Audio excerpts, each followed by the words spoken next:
No primeiro vídeo, demos 10 dicas nossas para você aproveitar melhor a sua viagem com criança. E agora nós vamos responder as perguntas que vocês fizeram lá no nosso Instagram.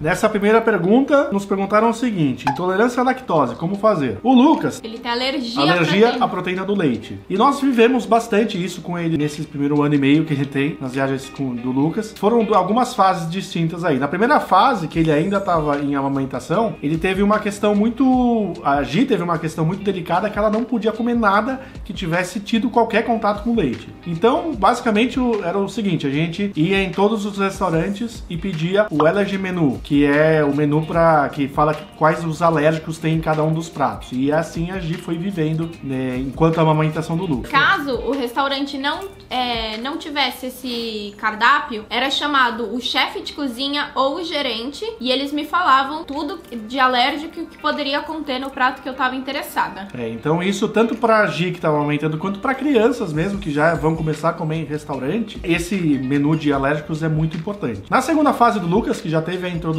alimentar, nós começamos a pedir papinhas na Little Chef, é uma indicação nossa, e aí ela faz toda a alimentação dele, considerando essa restrição alimentar que o Lucas tem. E não só papinha, comidas até... Comida. Fase 2 já, e aí em diante. Então, em relação à intolerância à lactose ou qualquer outro tipo de alergia, os Estados Unidos, de uma forma geral, e Orlando, claro, os restaurantes são muito preparados para receber esse tipo de público. A segunda pergunta: tem carrinhos para as crianças maiores? 10 anos? Tem os carrinhos você encontra em empresas de locação de carrinhos para as crianças maiores. Os próprios carrinhos dos parques, você vê muito nos parques crianças maiores sentadas no carrinho. A gente foi viajar com a nossa sobrinha com 9 anos e a gente comprou no supermercado aqueles carrinhos guarda-chuvas e ela foi a viagem inteira naquele carrinho. Só que daí vai depender do peso, da altura da criança, para ver qual vai ser o melhor carrinho para ela aproveitar e ficar descansando durante os dias. Vamos lá, então, terceira pergunta. Bebê de 1 ano tem direito a mala despachada e cota de $500 separado dos pais? Em relação à mala despachada, se for como o infant, que é o que não tem assento, ele não vai ter direito a mala despachada. Ele tem direito normalmente a uma mala de 10 quilos, mala de mão, tá? Mas consulte a sua companhia aérea, que isso pode variar um pouquinho.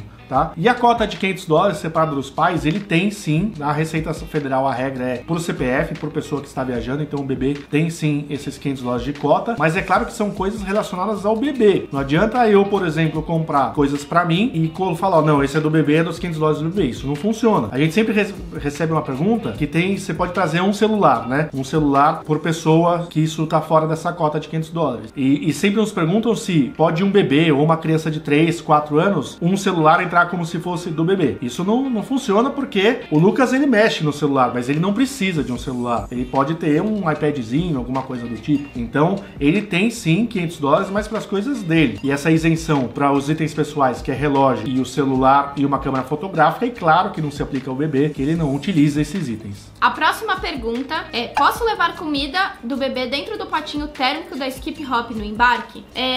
Você pode sim levar comida dentro do embarque. Você, na hora de embarcar, a sua mochila vai ser revistada com mais critério. Os policiais vão abrir o potinho térmico para ver se realmente é uma comida, mas você pode sim levar a comida no embarque. O único detalhe é que se essa comida sobrar, ela tem que ser descartada no avião. Para você entrar nos Estados Unidos, aí é uma outra questão. Se sobrar a que a Gi falou dentro do potinho térmico, você tem que descartar. A única condição de você poder entrar nos Estados Unidos com papinha para nenê é se for industrializada, e aí tem várias regras. O rótulo com questões nutricionais tem que ser de uma empresa mesmo, tá? Você não pode fazer papinhas na sua casa e entrar nos Estados Unidos. Isso tem que ser feito por uma empresa no Brasil, porque tem que ter o rótulo comercial. Então pode entrar, pode sair do Brasil para os Estados Unidos. Para entrar nos Estados Unidos só se for industrializado. Próxima pergunta, Gi, qual que é? Levarei minha filha, que terá 1 ano em maio de 2020. Vale realmente a pena? Só Disney. Gente, vamos lá. Se for pra viajar, você quer viajar pra fora e você vai viajar de qualquer jeito, não tem lugar nenhum no mundo melhor do que Orlando, melhor do que Disney, porque é tudo preparado para criança. A gente falou no vídeo passado do Baby Care Center, dessa estrutura de você poder alugar carrinho, de tudo, os hotéis são preparados, é o melhor lugar no mundo para se estar com crianças, pelo menos o mais estruturado é Orlando. O que a gente sempre fala também é que se vale a pena ou não com 1 ano, o quão frequente você vai viajar. Se você essa viagem, ó, vou fazer essa viagem, meu filho tem 1 ano, vou fazer agora com 1 ano, e daqui só 5 anos eu vou fazer outra viagem, a nossa recomendação é esperar um pouquinho. Espera ele ter 3, 4, 5 anos, ele vai aproveitar mais atrações. Se é uma viagem que você pode fazer com frequência, eu posso garantir pra vocês, se ele for com 1 ano ele vai aproveitar, se ele for com 2 anos ele vai aproveitar, com 3 anos vai aproveitar, em cada fase ele vai aproveitar de uma forma diferente. Então, resumindo, vale sim a pena, só que o melhor momento quem pode falar é você. Se vai uma viagem planejada e só vai acontecer uma a cada 5, 10 anos, espera um pouquinho. Se dá pra ir toda hora, vai ser sensacional, você vai curtir muito. Dá pra aproveitar alguns brinquedos com bebês de 1 ano? Dá sim, em todos os parques tem algumas atrações que não tem limite de altura, então o bebê de 1 ano pode ir. Os que mais tem atrações que os bebês aproveitam é o Magic Kingdom e o Legoland. No Magic Kingdom é o que o Lucas mais gosta, então ele adora o Small World, até o Piratas do Caribe ele gosta. E lembre-se, gente, que tem algumas atrações que não tem uma altura mínima. Por exemplo, no Animal Kingdom tem a atração do Vida de Inseto, que é a atração que fica ali na árvore da vida. É um simulador, então ele não tem limite de altura, qualquer nenê pode ir, mas ele é barulhento, ele fica escuro, e aí vem sem spoiler, mas aí vem o inseto, não sei o que, então mesmo não tendo limite de altura, a gente, por exemplo, optou por não levar o Lucas nessa atração, senão com certeza ele ia se assustar. Então pesquisem muito as atrações, porque não é só a altura mínima que vai definir se ele pode ir ou não, é o seu bom senso também. O mesmo em relação a montanhas russas. Tem crianças que chegou na altura já da montanha russa, ela já tá preparada para ir, ela vai curtir. Tem crianças que são um pouquinho mais menorzinhas, mais tranquilas, não gostam de montanha russa, então é importante sempre analisar e fazer uma estratégia em relação às atrações. Montanha russa começa indo na mais fraca, vai acelerando um pouquinho, porque senão você erra numa atração, você pode criar um pequeno trauma aí que depois é difícil de corrigir. E principalmente com bebês de 1 ano, que eles assustam muito mais fácil. Exatamente, então fiquem de olho, não só a altura, mas também a característica da atração. O que fazer no voo diurno? O que a gente sempre recomenda é levar brinquedos que não façam barulho, pra não atrapalhar os outros passageiros. Então levar alguns brinquedos, levar livro de colorir, livros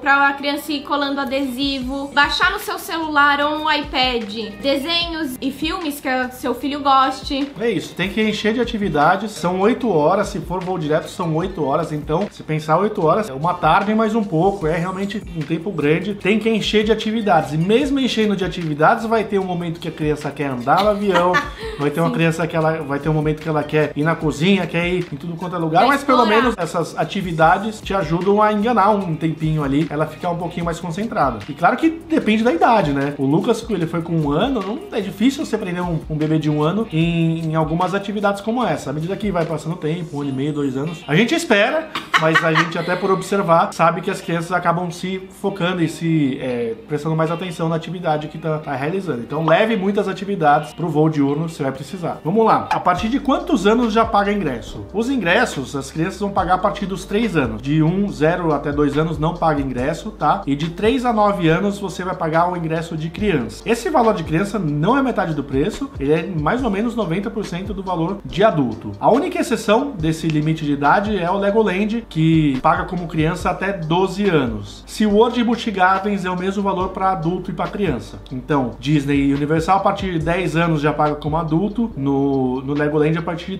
13 anos já paga como adulto. Nos parques as crianças viram adultos mais cedo. Mas a diferença é pequena de preço também, já considera o ingresso a partir dos 3 anos de idade. Meu filho tem autismo. Existe alguma forma dele não precisar ficar nas filas? Os parques, todos os parques têm políticas em relação a pessoas com necessidades especiais e o autismo se enquadra nisso, tá? Não tem uma regra específica de, por exemplo, quem tem autismo não vai pegar fila. Na verdade é feita uma análise caso a caso. O programa da Disney se chama DAS, é uma sigla em inglês pro programa deles. O procedimento você deve, em qualquer um dos parques, você deve ir no Guest Relations, apresentar qual que é a sua necessidade especial, de preferência com um laudo médico, que aí fica bem claro qual que é a necessidade, e aí baseado nisso eles vão vão conceder um benefício, por exemplo, no caso de autista é muito comum eles não conseguirem ficar em filas com um aglomerado de pessoas, então eles te dão um Fast Pass para a família toda, para que não tenha que ficar ninguém nas filas. Tem em relação a deficiências físicas e outras questões relacionadas também a qualquer necessidade especial, é feita uma análise caso a caso, tá? Então quem tiver qualquer tipo dessa necessidade, vai no Guest Relations e lá vai ter toda a tratativa muito especial em relação a isso, para que todo mundo seja acolhido da melhor melhor forma nos parques. Carrinho e cadeirinha é direito da criança? Posso levar? Essa questão, provavelmente a pessoa perguntou se pode levar... Você tem 2 malas de 23 quilos, por exemplo. A criança com assento ela tem 2 malas de 23 quilos. Ela provavelmente perguntou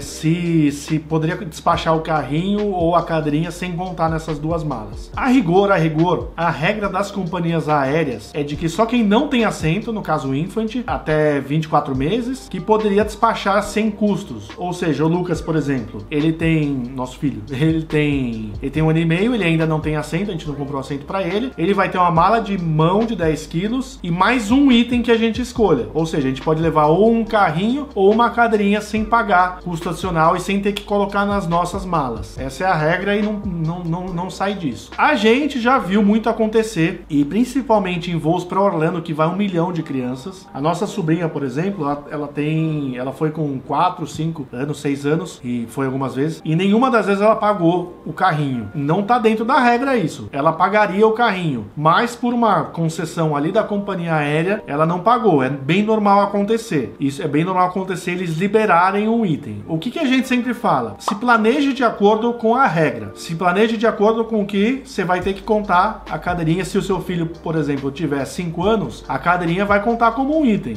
Vai contar como uma mala despachada. Se você chegar lá na hora e for legal e não tiver que contar como um item, ótimo. É melhor do que o contrário. É melhor do que você considerar que vai passar e que não vai cobrar. Chega lá, você tem que pagar 100, 150 dólares de bagagem adicional, tá? Então a regra é, se a criança já tem assento, na regra ela não teria direito a um item gratuito a mais. Todos os hotéis oferecem berço para bebês? Não, você precisa confirmar, você precisa entrar em contato com o seu hotel pra ou com o seu agente de viagem. Isso, ou com o seu agente de viagem, pra ver se o hotel que você, ou casa que você vai se hospedar, eles oferecem o berço. Caso não ofereça, a dica que a gente dá é comprar aqueles pack and play, que são aqueles berços desmontáveis pela Amazon, que você consegue encontrar por uns 40 dólares. Tem vários modelos, a partir de 40 até 80, 100, mas 40 já tem os legais. Sim, e você inclusive consegue trazer pro Brasil, ou caso não consiga, não é um valor que dentro de uma viagem de Orlando vai atrapalhar muito. Mas, então é isso, confirme com o seu hotel se eles oferecem o berço.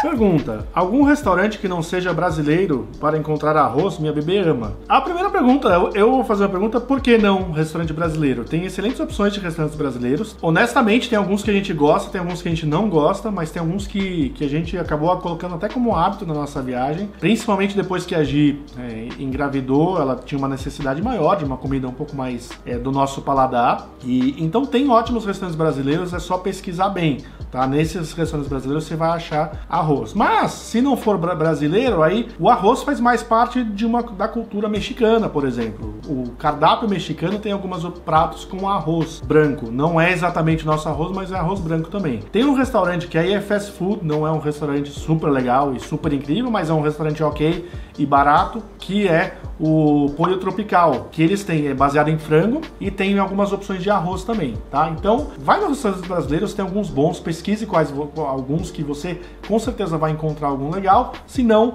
tem esses restaurantes mexicanos que normalmente tem também opções de arroz. Qual o melhor calçado para as crianças usarem? Gente, isso vai depender de cada criança. O Lucas, nosso filho, ele ama andar de Crocs e foi uma opção ótima para Orlando, principalmente porque a gente foi no calor. Sempre tem um tênis na mala, como a gente já falou algumas vezes, Orlando a gente anda muito, então o pé cansa, então o sapato tem que ser confortável, mas tenha um tênis dentro da mala. Chinelo, o Lucas também gosta de chinelo, mas existem algumas crianças que não gostam, mas a dica principal é você alternar o calçado durante os dias, então sempre leva umas 2, 3 opções de calçado para sua criança e alternando durante os dias para não dar o calo no pé. Qual a regra para as cadeirinhas de carro? Gente, tem duas coisas aqui que eu vou inclusive com a licença de vocês ler porque tem bastante detalhe, tá? Mas são duas coisas diferentes. Uma coisa é a lei da Flórida e outra coisa é a recomendação da NHTSA, que é quem cuida eu abrasileirei a pronúncia, mas é quem cuida da segurança no trânsito nos Estados Unidos, tá? A lei da Flórida, por incrível que pareça, ela é mais branda, ela é mais tranquila do que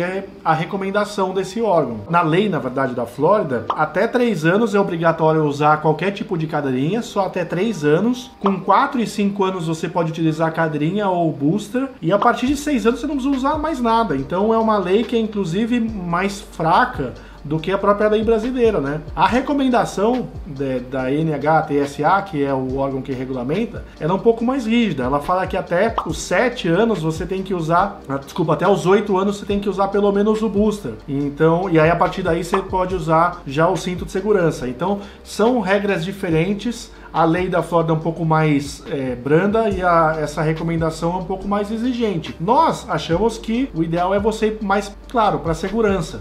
É você ir nessa recomendação da NHTSA, que é exatamente o que é muito parecido com o que é feito no Brasil. Uma questão que a gente discutiu muito nos últimos meses, e inclusive procurando informações oficiais, é a questão da cadeirinha voltada para frente ou para trás do bebê. De acordo com a lei da Flórida, não tem nada que diga que a cadeirinha de bebê, no caso o Lucas, tenha que ficar virado para trás, nem com 1 mês de idade, nem com 6 meses, nada. Porque uma vez a gente falou sobre isso no Insta, e algumas pessoas falaram que a cadeirinha dele teria que estar virado para trás. De acordo com a lei, não procede, tá? De acordo com a recomendação, sim. Então, gente, pesquisem bastante. A gente vai dar mais informações ao longo desses próximos vídeos, mas pesquisem bastante sobre essa informação, porque tem recomendações diferentes. Tem o que é a lei e o que é a recomendação de segurança. Então é isso, pessoal. Vocês vão ver todo tipo de informação na internet. O que a gente está tentando fazer aqui é organizar, que você tenha só as informações que realmente são, que sejam reais, que sejam objetivas. Claro, tem as nossas recomendações, que aí é uma questão um pouco subjetiva, mas tem questões que não são questão de opinião, é realmente aquilo que é. E a gente está tentando organizar aqui para vocês. Então a gente teve um vídeo de 10 dicas, teve esse vídeo com perguntas, nós respondendo as perguntas do Instagram, e no próximo vídeo a gente vai organizar tudo isso para fazer um passo a passo para você ter todas as informações que você precisa na sua viagem. Então, até já, a gente já se vê.